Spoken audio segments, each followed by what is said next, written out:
Eh bien bonjour, bienvenue pour ce deuxième épisode du podcast anonyme. Bonjour. Nous allons vous parler de 3 jeux aujourd'hui, Cryptomancer, OpenQuest et le jeu qui nous concerne là maintenant, Lamentation of the Flame Princess et surtout Red and Pleasant Land, c'est ça? C'est ça. Voilà.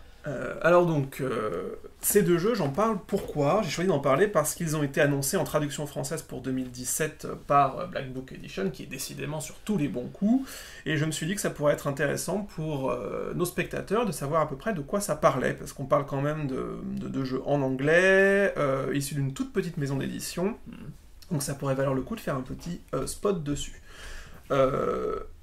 Le deal donc pour Black Book Edition, c'est de traduire les deux, à savoir le jeu de base, Lamentation of the Flame Princess, et le supplément Red and Pleasant Land. Je soupçonne que l'objectif réel, ce soit surtout de sortir Red and Pleasant Land, qui est un jeu qui a été énormément récompensé, qui a beaucoup fait parler de lui, et c'est pour ça que je vais beaucoup plus m'étendre sur le supplément que sur le jeu de base. Le pitch de Red and Pleasant Land, il est tout bête, il est tout simple et il fonctionne parfaitement bien, c'est de mélanger Alice au Pays des Merveilles et Dracula. C'est-à-dire d'imaginer le monde complètement fou d'Alice au Pays des Merveilles, sauf qu'il est dominé par des seigneurs vampires qui se font la guerre entre eux. Voilà. D'accord, ok. Ça, on rentre tout de suite dedans, on visualise un petit peu ce que ça peut donner, une espèce de monde rouge, sombre, etc., complètement fou. Et on a envie d'envoyer ces aventuriers donc tuer des monstres et piquer leur matos, évidemment. Évidemment. Donc, avant d'entrer plus dans le détail du supplément, je vais parler du jeu de base, donc Lamentations of the Flame Princess, qui est une relecture de la fameuse édition BECMI de Donjons et Dragons, donc les boîtes rouges, vertes et bleues, la boîte rouge. Fameuse boîte rouge. Voilà, qui est toujours là. C'est vrai. Et c'est une relecture dans deux sens. Il y a une volonté de modernisation du gameplay. Moi, de mon point de vue, ils sont pas assez loin. Ils sont pas allés assez loin. Il y a des trucs qui restent, donc les fameux 5 jets de sauvegarde, le jet de sauvegarde contre le souffle de dragon, contre les baguettes magiques, etc. Moi, ça m'intéresse pas trop de jouer avec ça. Mais il y a des trucs qui sont vraiment mieux, il y a des trucs qui vont dans le bon sens, donc ça c'est une relecture technique, mais c'est aussi une relecture en termes d'ambiance, c'est-à-dire que l'auteur a voulu passer en mode death metal. Donc c'est un Donjon et Dragon qui est dur, qui est noir, qui est sanglant, c'est de la weird fantasy, c'est très violent, donc, oui, du coup. oui, même en termes de représentation graphique, il y a du sexe explicite, de la violence explicite, parfois les deux dans la même image. Donc c'est pour public averti. Voilà, en fait, à réserver à des rôlistes qui ont eu leur bac. On n'est pas là sur la boîte de jeu de rôle qu'on va offrir à son petit neveu. On est vraiment sur une autre logique, heavy metal, en noir, avec de la bière et du son qui gueule. D'accord. Voilà, donc je vais pas entrer trop dans le détail de Lamentation of Flame Princess, ça vaut le coup, c'est pas un mauvais jeu loin de là, notamment tous les conseils de l'auteur sur comment faire de la World Fantasy, ça c'est très intéressant. Mais par contre, voilà, moi je suis plus ou moins persuadé que mécaniquement, en termes d'objets ludiques purs, c'est quelque chose qui maintenant est obsolète depuis la sortie de Shadow of the Demon Lord, qui fait le même taf, occupe le même créneau, mais en mieux. Voilà, ça c'est mon ressenti perso. Mais on va rentrer dans le vif du sujet et parler de Red and Pleasant Land. Donc, un jeu, je l'ai déjà dit, qui a été vraiment médiatisé parmi les fans de Donj, un jeu qui a beaucoup fait parler de lui, qui a reçu de nombreux prix. Déjà, c'est un très bel objet, c'est-à-dire que l'auteur, l'éditeur ont vraiment mis énormément d'eux-mêmes là-dedans pour proposer un objet-livre de la plus haute qualité possible. Donc on en discutait tout à l'heure et tu me disais... Ça a un petit côté, en fait, ces vieux livres, notamment de Jules Verne, qu'on avait avec la couverture rouge. Et j'avoue, même le papier, la couleur et tous les dessins, en fait, sont très...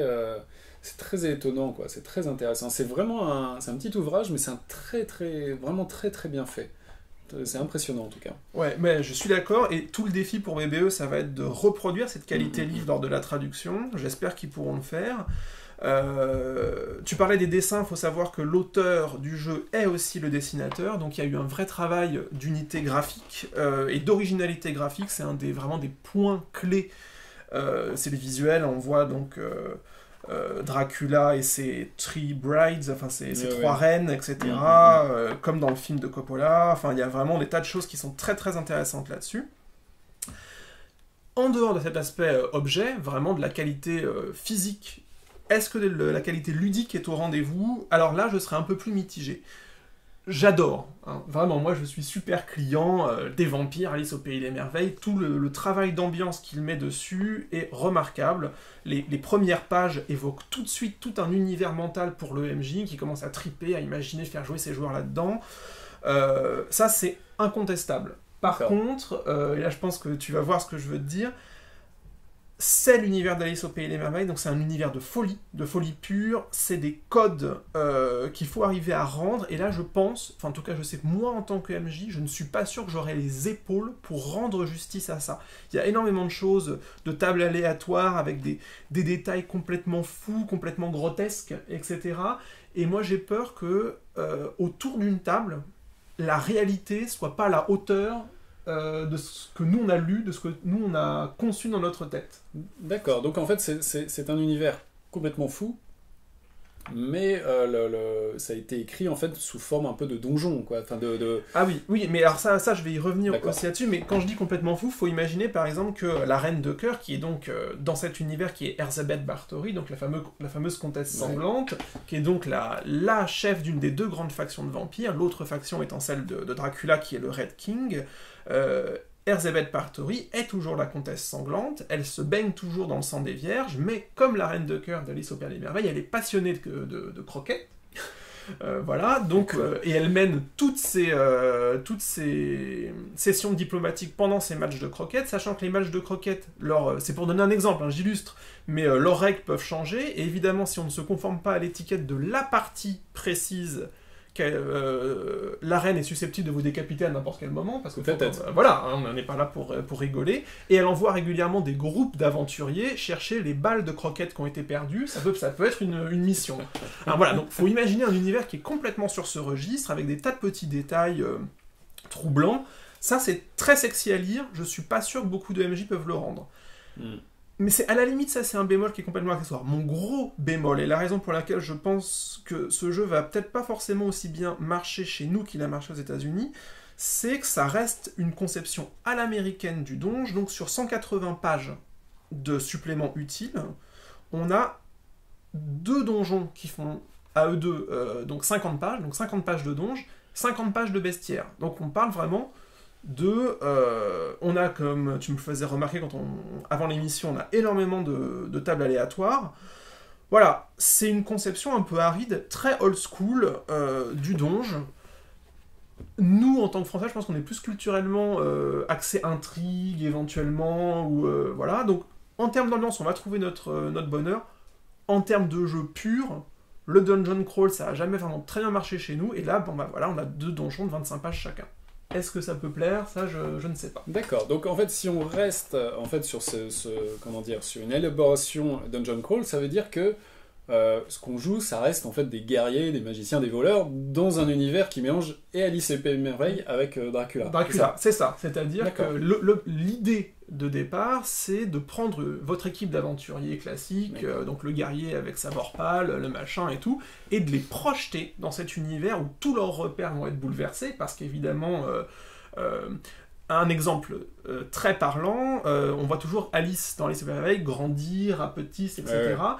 Dans Red and Pleasant Land, les sorts de donge typiques, donc agrandissement qui rendent le guerrier plus fort, ou rapetissement pour faire diminuer les ogres et tout, sont perturbés par l'équilibre, et donc quand on grandit, quand on utilise un sort d'agrandissement sur soi dans l'univers de Red and Pleasant Land, le terme exact est vous allez grandir jusqu'au stade où ça va devenir inconfortable pour vous, obligatoirement. Donc vous allez vous cogner dans le mur, quel que soit le truc.